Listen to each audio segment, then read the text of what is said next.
You know, you're told 8, you are 8 seated. So I had a seat. But some other men came, big men, powerful men. And so I was very intimidated, and I was a governor, mind you. I stood up to give a seat to a man. I'll never forget Governor Ngilu. She dragged me back down and told me, never ever give up your seat for a man. Governor Ngilu, I learned my lesson. I have never again given my seat to a man. So one lesson I learned from Ngilu, very basic. She told me, never ever. How can you do that, you know? And I realized I'm a leader, an equal leader, just like the rest of them. But because they make you feel they've come with a lot of support, you know, we don't come like the women do, at least none of us do that. We don't have like 7, 8 bodyguards pushing everybody around. If you come, I don't use a front car. Is it called lead car and sirens? And I don't think any of the women governors do those things. So it's very easily that when the others who come can easily intimidate you, even when you're at peer level. But we are saying we want to show a different kind of leadership.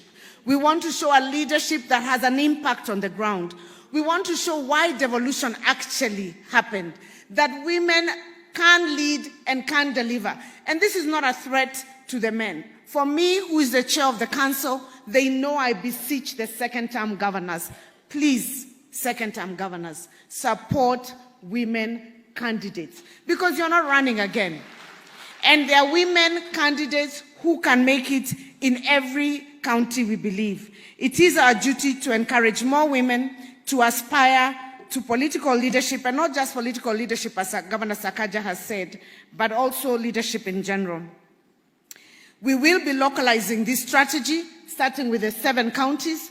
We are going down, and also now the counties which have women deputy governors kindly volunteer to work on localization, and where we have women potential. Your Excellency, I personally am looking forward to the day, and my colleagues know this. I'm looking forward to the day, Your Excellency, I will say like Sakaja after your term, that this country will have more than 1, maybe 2 women or 3 women presidential candidates competing against each other. Inawezekana haiwezekani? Inawezekana haiwezekani? Amongst these women here, they come from different political parties. Why not? Men compete against each other. We saw President William Samoei Ruto competing with another in not so long a time in the future. We are hoping that from G7 to G24 to even higher, not just deputy, prime minister, but presidents, there will be a time, like one country I know in Europe, where this issue of handshake will be between Governor Ngilu, it will be between women leaders. A presidential candidate woman who has won in Kenya, and a leader of opposition who's a woman who lost. And it can happen in Kenya. But we have to see it, we have to believe it. And we're not saying it because women are just women. We're saying it because any woman who has aspired and has risen to the position of governor or leadership in the National Assembly, that woman can aspire to lead this country. We don't know where that will come from, but it is my belief, and I look forward to a day when that will happen.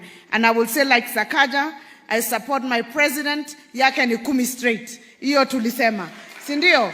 Lakini tumemwambia akitoka tu hivi, hatumpatii promise ya mtu mwingine. Tutakutana kule, kina mama watakuwa wamejipanga sawa sawa. Your Excellency, wamama hai, wamama mpo, mnaweza ya mwezi, mtajipanga ama mtajipanga? Tunaambia President William Ruto 10 straight, si ndio? Hiyo hatuongei. Lakini tukitoka tu hivi, Your Excellency, tafadhali hivyo umetushikilia mkono, we are looking up to you. We are hoping that up there shall be competition.